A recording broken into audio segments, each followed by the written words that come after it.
Sezon polskiej Football Ligi nabiera tempa, za nami druga kolejka spotkań. Podczas 3 meczów z ostatniego weekendu miało miejsce kilka potencjalnie kontrowersyjnych decyzji sędziowskich, które postaramy się wyjaśnić w tym odcinku.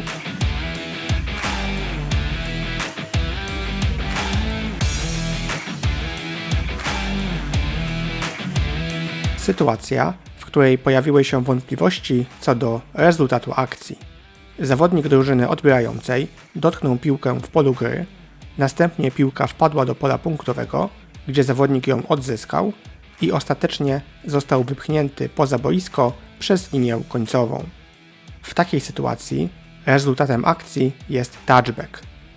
Kluczową kwestią przy rozstrzygnięciu, czy miało miejsce safety czy touchback, jest to, która drużyna odpowiada za to, że piłka znalazła się w polu punktowym. W tym przypadku impet, który wprowadził piłkę do pola punktowego, pochodził z kopnięcia, a więc drużyną odpowiedzialną za to, że piłka tam się znalazła, jest drużyna kopiąca. Należy podkreślić, że dotknięcie piłki przez zawodnika drużyny odbierającej podczas próby jej złapania, czyli muff, zgodnie z przepisami nie nadaje nowego impetu. A zatem w tej sytuacji piłka stała się martwa w polu punktowym drużyny broniącej tego pola punktowego. Odpowiedzialność za wprowadzenie piłki do tego pola ma drużyna atakująca, więc zgodnie z przepisem 8.6.1 jest to touchback.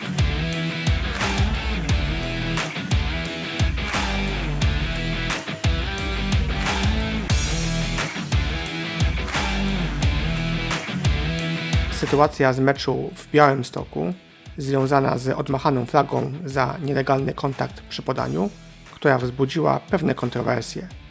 Popatrzmy na oznaczonego zawodnika ataku. Zawodnik ten przewrócił się w trakcie biegu do złapania podania, a sędzia back judge rzucił flagę za nielegalny kontakt przy podaniu. Jednakże analiza nagrania wskazuje, że kontakt pomiędzy zawodnikami był incydentalny. Nie miało miejsca celowe odepchnięcie, a jedynie przypadkowy kontakt nóg zawodników obrony i ataku. Sędziowie line judge oraz field judge szybko skonsultowali się z back judge'em, dostarczając kluczowe informacje i ostatecznie cała trójka sędziów podjęła słuszną decyzję o odmachaniu flagi.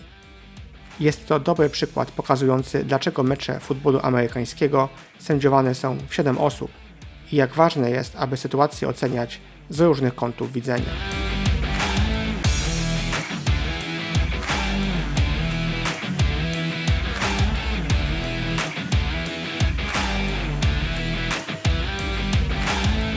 Kolejna sytuacja z meczu w Białymstoku, tym razem związana z oceną złapania podania.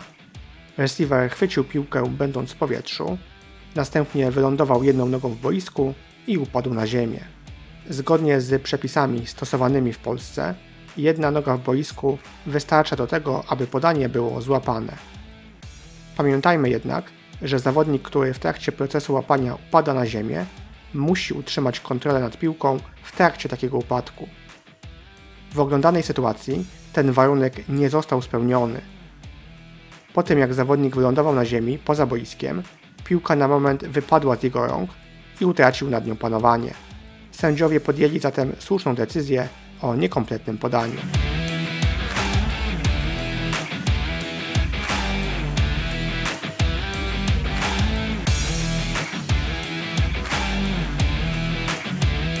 W oglądanej sytuacji zajmiemy się 2 faulami.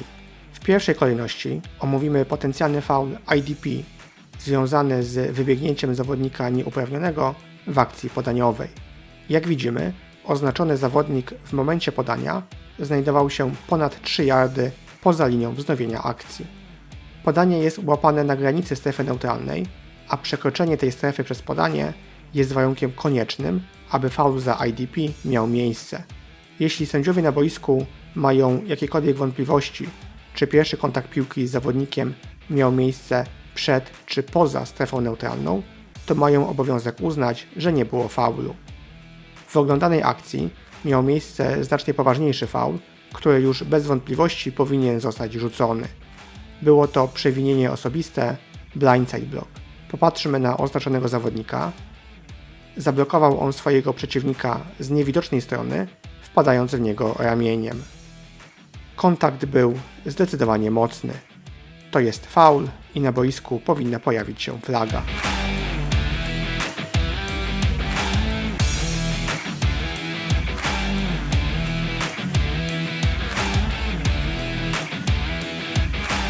W tej sytuacji została rzucona flaga za dość rzadko oglądany faul, przewinienie osobiste, ciągły kontakt z kaskiem przeciwnika. Zgodnie z przepisami, ciągły kontakt to taki, który trwa ponad 1 sekundę. Przepis 9.1.8a zabrania ciągłego kontaktu z kaskiem przeciwnika. Wyjątkiem od tego przepisu jest zawodnik posiadający piłkę lub stymulujący posiadanie piłki oraz kontakty przez nich wykonane. W tej sytuacji oznaczony zawodnik położył dłoń na kratce kasku przeciwnika i przechylił jego głowę. Kontakt był wystarczająco długi, aby uznać, że był ciągły, a zatem flaga była słuszna.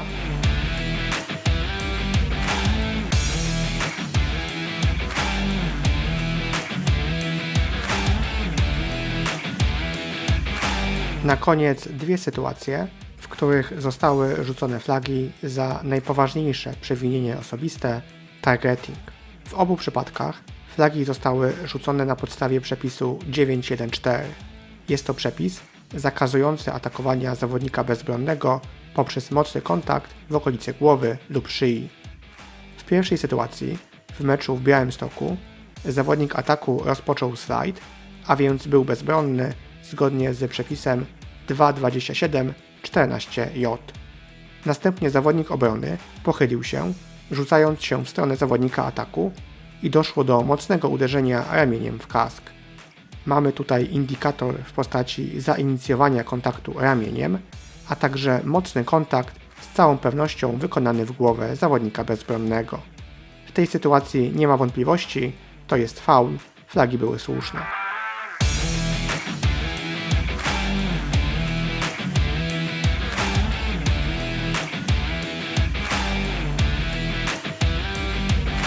Znacznie więcej kontrowersji wzbudziła flaga rzucona w meczu w Warszawie. W tej sytuacji także miał miejsce atak na zawodnika bezbronnego, ponieważ zgodnie z przepisem 2.27.14b zawodnik usiłujący złapać podanie do przodu jest zawodnikiem bezbronnym. Z całą pewnością występuje tu indikator targetingu w postaci nakierowania się i zainicjowania mocnego kontaktu ramieniem. Kluczowa kwestia, która decyduje o tym, czy miał miejsce faul, to czy uderzenie było wykonane w okolicy głowy lub szyi. Jak widzimy z tego ujęcia, w momencie kiedy następuje kontakt, kask zawodnika ataku gwałtownie odskakuje do tyłu, co sugeruje, że ten kontakt musiał być zainicjowany przynajmniej częściowo w okolicy głowy.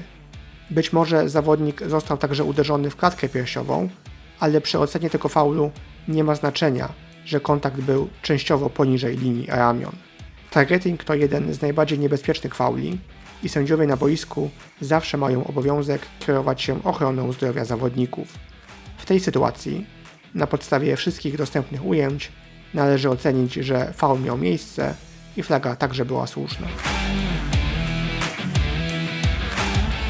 To wszystkie sytuacje w tym tygodniu. Tradycyjnie zapraszamy do zadawania pytań oraz do obserwowania strony internetowej PSSFA oraz naszego profilu na Facebooku. W najbliższy weekend nie ma żadnych meczów Polskiej Football Ligi, a zatem kolejny odcinek pojawi się za 2 tygodnie.